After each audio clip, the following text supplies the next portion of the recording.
In this video, I'm going to show you the fastest way to learn any language, even if you're really busy. See, after learning 8 languages myself and teaching tens of thousands of students how to get fluent from scratch, I've noticed things that people always get wrong in their learning time and time again. And I've built an approach that fixes those things. So in this video, I will teach you this 3-step approach to language learning that will get you speaking really well and really fast. And I will show you how anyone can do this, even if you've never learned a language before and if you think you're too busy to learn one. It all starts with the one thing that almost every language learner gets wrong. See, when you start learning a new language, what you do is you put your serious hat on. You think, I'm going to do this language learning thing properly. I'm going to take it seriously. So what do? You sit down, you buy the big official looking textbook, you know, the serious one, the one that looks like it means business. You open it up full of excitement. You're sat there staring at a wall of verb tables that look like it was designed to punish you. I run, you run, he run, we run, we all run away from that textbook. It's a little bit like someone handing you a 400-page music theory book and then saying, learn all of this first, and then we will actually sit down at the piano and play. Don't you think it might be a good idea to actually try to, play the piano at the same time as you're learning that music theory? And I want to be very clear here so you understand what I'm saying. Textbooks, they have their place, absolutely. I use them. The problem is that we all tend to rely on them and think that they are the be-all and end-all of learning a language because that's what we remember doing from school. And you know if that's you, right? Spending all your time in study mode, pouring through the textbook. And so this is our starting point. What we're trying to do is balance the scales, not spend all of your time in study mode, but rather do something else that allows your brain to work with your own learning biology, not against it. Now, I went down this path when I was learning Japanese. I went all in. I'd moved to Tokyo in Japan. It was full immersion, the works.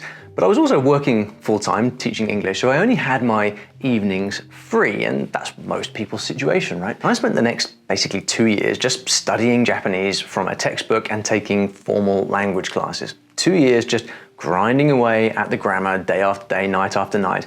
And I came out of the other end not being able to even speak. Sure, I could conjugate verbs on paper, but the moment that someone spoke to me, I would just freeze up. And I was like, where's this speaking?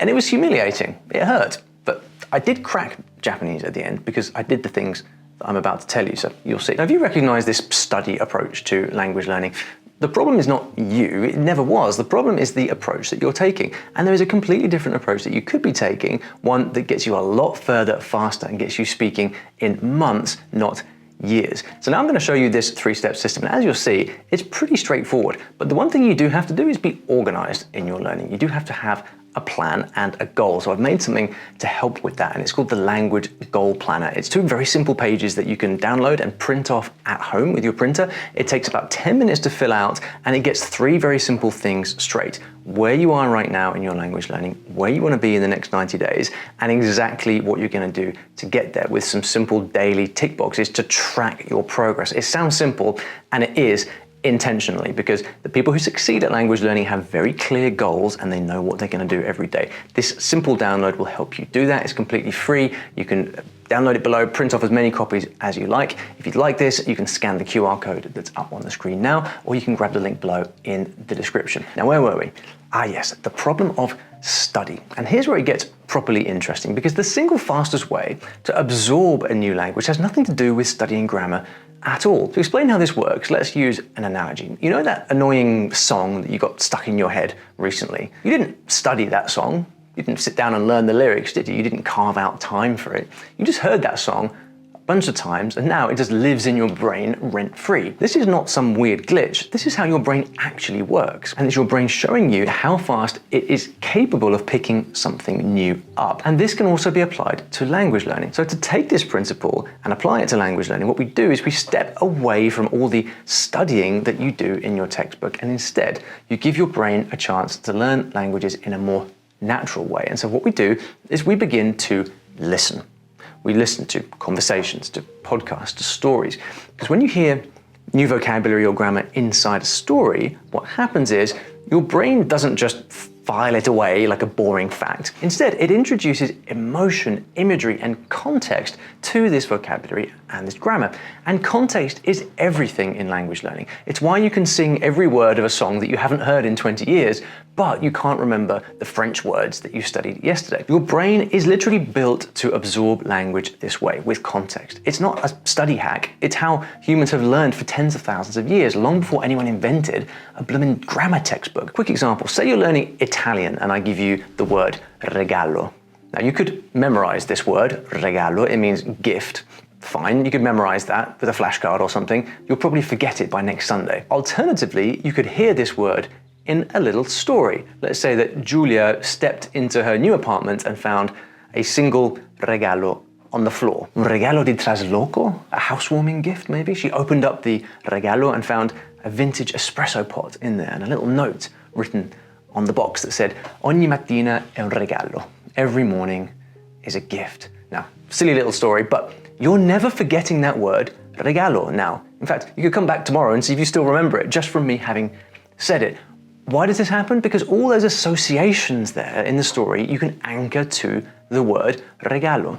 The story, the apartment, the gift. This is the power of listening in context. And it's the principle behind a lot of what's called input-based methods. It's what we teach at story learning as well in our programs. And it's how we write our books with the principle of learning stories. Every phrase you learn in this approach comes straight from a meaningful story, and they pop up enough times for it to actually stick. Now, stories are not just some shortcut. They are actually the primary mechanism your brain uses to acquire language. They're a major part of how you acquired your first language, your native language. It was from hearing stories as a baby and then later reading themselves. And then guess what?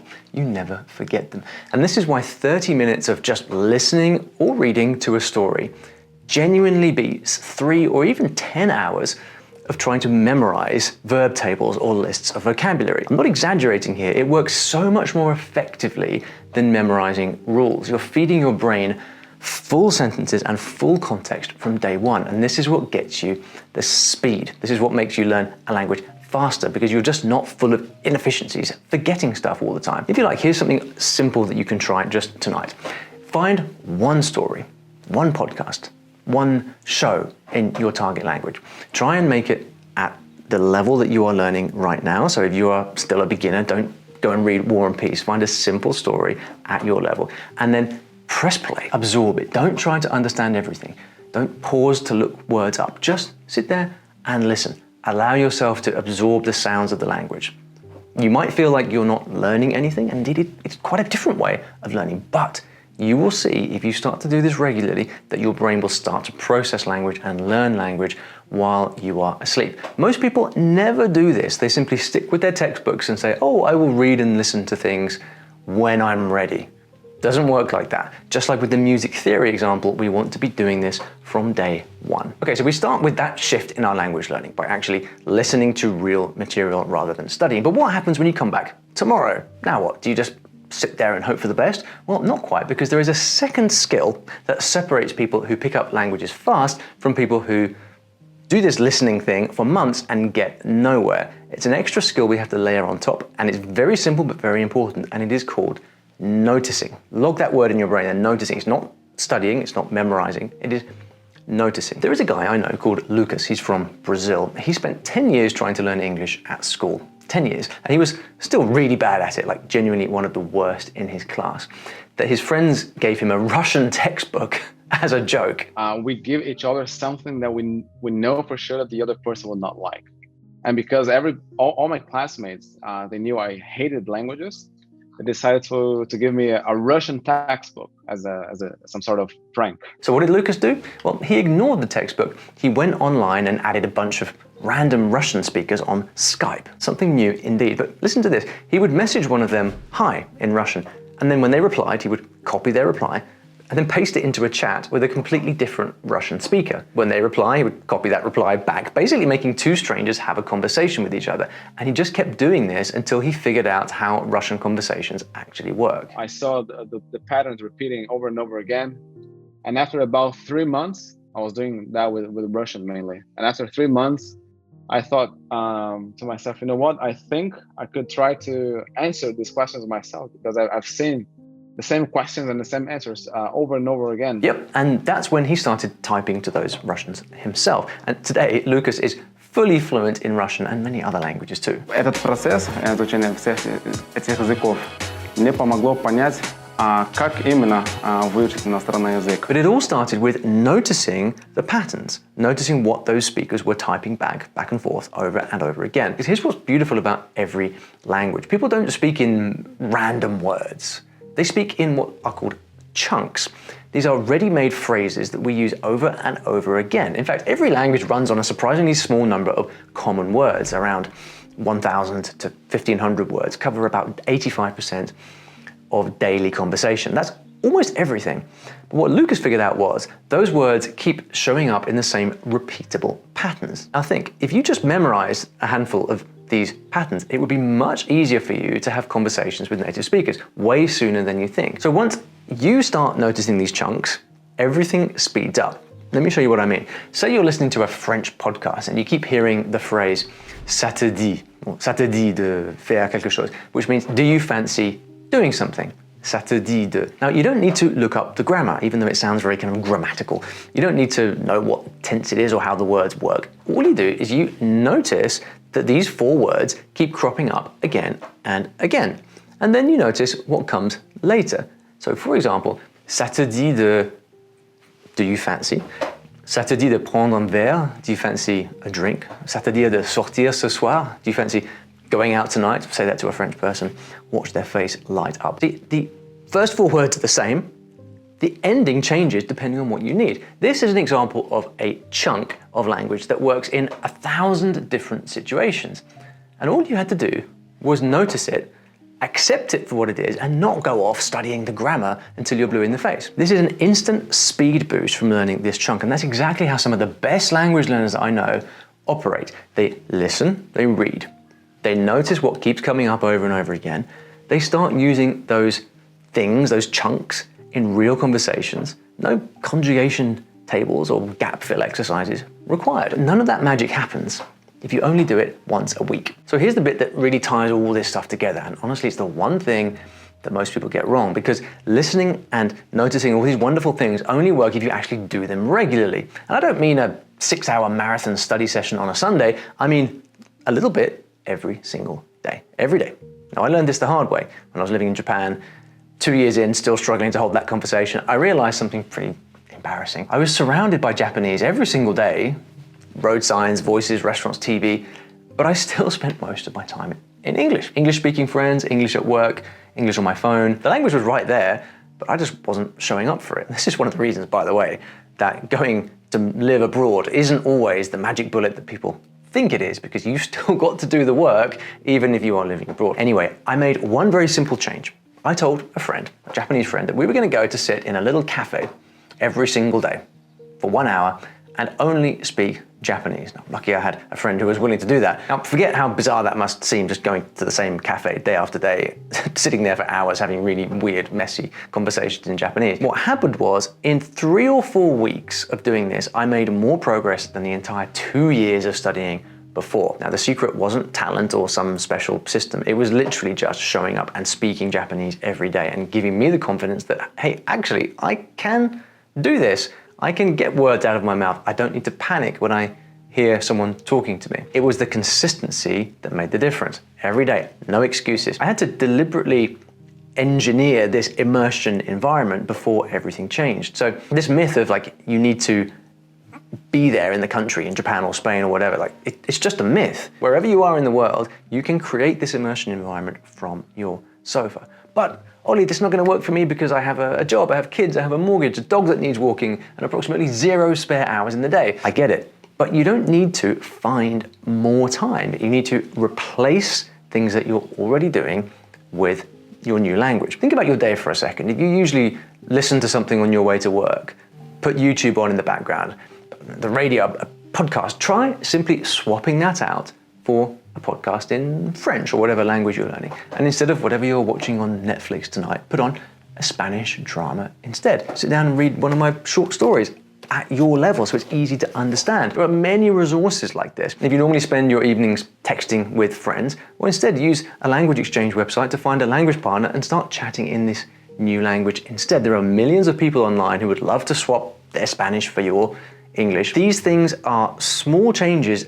It takes effort to do, but it makes all the difference in the world as the days, the weeks, the months, and the years go by. You're not adding anything to your day, you're just switching the language in which it happens, which doesn't mean losing out on entertainment, by the way, because there's some really fun stuff out there in every different language. Remember Lucas? He learned Russian from his bedroom in Brazil on Skype. Every single day. No plane ticket, no classroom. And last time I checked, Brazil is not Russia. Speed, learning a language fast, is not about intensity. Because remember, most people get language learning wrong. Most people do not become fluent. Real speed is about doing the right things consistently. It's about compounding, like your retirement account. And compounding is what makes this fast. Even 15 to 20 minutes a day of real input starts to snowball. And after a few weeks, you're spotting patterns, these chunks we're talking about. After a couple of months, words jump out at you in real conversation and you think, hang on, I know that word, I heard that before somewhere in a story. It's not dramatic, it's gradual, and then suddenly everything connects. Look, I know what it feels like to want to speak another language.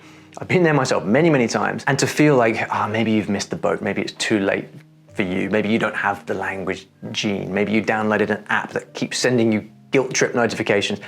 Been there, done that, have many of the t-shirts. This is not your fault. The way languages are traditionally taught does not work for most of us with the lives that we have. It ends up being a chore and a bit joyless. And everything in this video is the opposite of that.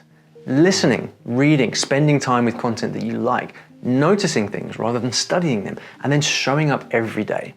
It's 3 very simple things, but that's it. If our friend Lucas can go from the worst in his class to fluent Russian from his bedroom, and I can go from clueless English teacher to having a whole life in Japanese with friends and everything, I reckon you can manage this too. Grab the goal planner I mentioned earlier from the link in the description, map out your first 30 days, and then press play on something in your language today.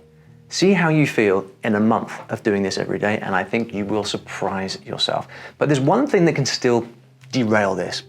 The thing that you actually press play on. What is the book that you read? What is the thing that you listen to? Because if you start with the wrong stuff, well, that's just as bad. You'll get lost and frustrated, and then none of this will work. That's why you need to check out my next video where I show you the only 4 types of podcasts that will ever make you fluent. So check that out right now.